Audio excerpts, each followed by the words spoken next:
कहते हैं दोस्ती जिंदगी का सबसे खूबसूरत रिश्ता होती है। दोस्त दर्द बांटता है, मुश्किल में साथ खड़ा रहता है, लेकिन खोडा में दोस्ती की कहानी ने ऐसा खौफनाक मोड़ लिया कि सुनकर रूह कांप जाए। यहां एक दोस्त ने दूसरे दोस्त को गले नहीं लगाया बल्कि मौत के हवाले कर दिया। 17 साल का सूर्या बकरीद के दिन दोस्त के बुलावे पर गया था, लेकिन घर वापस लौटा तो सिर्फ उसकी लाश। परिजनों का आरोप है कि उसे बुलाकर चाकू से गोद डाला गया। इस रिपोर्ट में देखिए।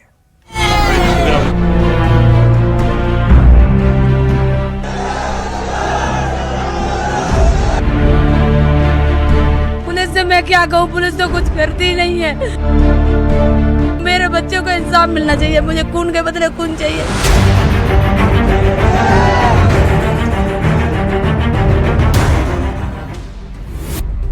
सूर्या चौहान का मर्डर, दोस्त बने किलर। बकरीद के दिन बुलाकर बेरहमी से कत्ल, चाकू से ताबड़तोड़ वार, हत्या से हाहाकार।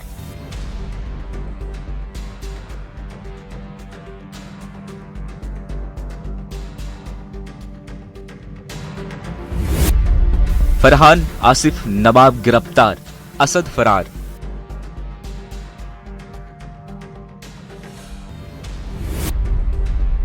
इंसाफ मांगे परिवार, एनकाउंटर ही हिसाब। दोस्ती की किताब में भरोसा लिखा जाता है, लेकिन गाजियाबाद के खोड़ा में उसी किताब का एक पन्ना खून से रंग गया। जिस नाम को सूर्या अपना दोस्त कहता था, आज उसी नाम पर उसकी हत्या का आरोप है। से किसी लेडीज का फोन गया था कि आपके भाई लड़के को चाकू मार दिया है। मैंने किसने मारा कि हमें नहीं पता, मोमडन के किसी लड़के ने मारा है। मुझे तो पता भी नहीं मेरे बच्चे के साथ क्या हादसा हुआ रहा था। जिस घर में कभी सूर्या की हंसी गूंजती थी, आज वहाँ सिर्फ चीखें और सिसकियां सुनाई दे रही है। माँ बार बार अपने बेटे की तस्वीर को सीने से लगाकर पूछ रही है, मेरा सूर्या आखिर किस कसूर का सजा भुगत गया। माँ कहती है कि बेटे से पूछा गया था, क्या तुमने कुर्बानी होते हुए देखी है, लेकिन उसे क्या मालूम था कि अगले ही पल उसका अपना बेटा दरिंदगी का शिकार बनने वाला है। माँ ने कहा, जिसने मेरे लाल को मारा है उसे भी मारा जाए। मेरा धोखे से बुलाया गया था, ठीक है, जिसने असद नाम के लड़के ने बुलाया था फोन करके घर से, ताकि आ जाओ ईद मिलते हैं, ठीक है। फिर मेरे बेटे से कहा कि तुमने बकरा कटते हुए देखा है। मेरा बेटा बोला मैंने नहीं देखा, ठीक है। सो उसके पेट में चाकू भोंक दिया। मैंने 7 बजे मेरे बेटे का मुंह देखा था, उसके बाद 8 दिन तक मेरे बेटे को अभी तक मुझे मुंह नहीं देखने को मिला है। ऐसी समझ, मुझे सारे इंसाफ चाहिए, खून के बदले खून चाहिए, मुझे कुछ नहीं चाहिए। परिजनों के मुताबिक मुख्य आरोपी असद ने सूर्या को अपने घर बुलाया था। वहां पहुंचने के बाद कथित तौर पर पहले बातचीत हुई, फिर बहस और देखते ही देखते विवाद खूनी संघर्ष में बदल गया। आरोप है कि चाकू से कई वार किए गए। जान बचाने के लिए सूर्या दौड़ता रहा, लेकिन मौत उससे ज्यादा तेज निकली। कुछ ही देर में परिवार का इकलौता सहारा हमेशा के लिए खामोश हो गया।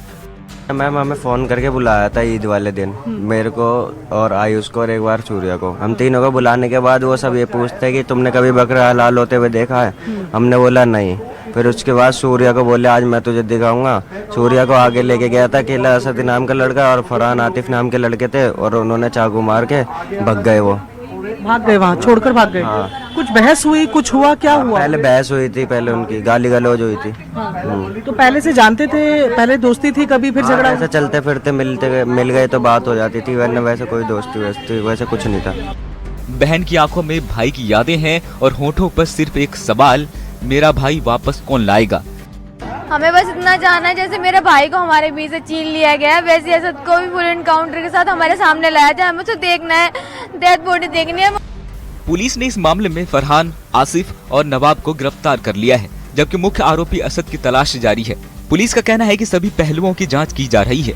वहीं अधिकारियों के मुताबिक शुरुआती जांच में पुराने विवाद और बाइक को लेकर हुए झगड़े की बात सामने आई है।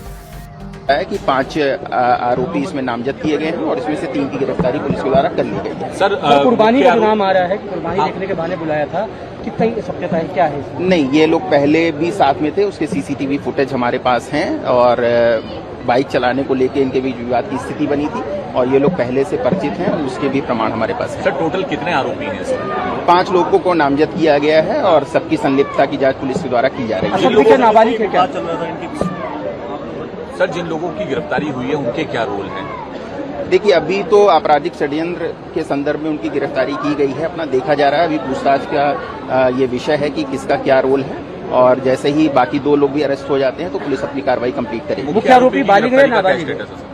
अभी टीमें लगी हुई हैं, 2 अन्य आरोपियों की गिरफ्तारी क्या मुख्य आरोपी बालिग है नाबालिग है? क्योंकि चाकू उसके पास था, क्या पहले से प्री प्लानिंग थी ये पूरी? नहीं, ये जैसा मैंने बताया ये पहले से परिचित में थे और इसमें एक व्यक्ति का नाम आया है जिसने चाकू दिया था, उसको पुलिस के द्वारा गिरफ्तार कर लिया गया है। सर ये आरोपी नाबालिग है या बालिग है? वेपन बरामद हुआ है सर? वेपन अभी बरामद नहीं हुआ। सर प्री प्लानिंग थी या नहीं थी इतना बता? नहीं, ये प्री प्लानिंग नहीं, ये एक तरीके से आवेश में आके इस तरह की घटना हुई है। ये लोग पहले से पूर्व परिचित भी है जैसा कि मैंने बताया आपको। सर आरोपी बालिग है या नाबालिग? आरोपी जो है उसकी एज आधार कार्ड के हिसाब से अभी 18 वर्ष से कम है। सवाल सिर्फ एक हत्या का नहीं है, सवाल उस माँ का है जो बेटे की किताबों को देखकर रो रही है, उस बहन का है जिसकी राखी अब हमेशा अधूरी रहेगी और उस परिवार का जिसके सपनों का सूरज 17 साल की उम्र में ही डूब गया। अब पूरे परिवार की निगाहें पुलिस की कार्रवाई पर टिकी है क्योंकि सूर्या तो वापस नहीं आएगा लेकिन उसके अपनों को इंतजार है इंसाफ का। Bureau report, news 18 Delhi NCR।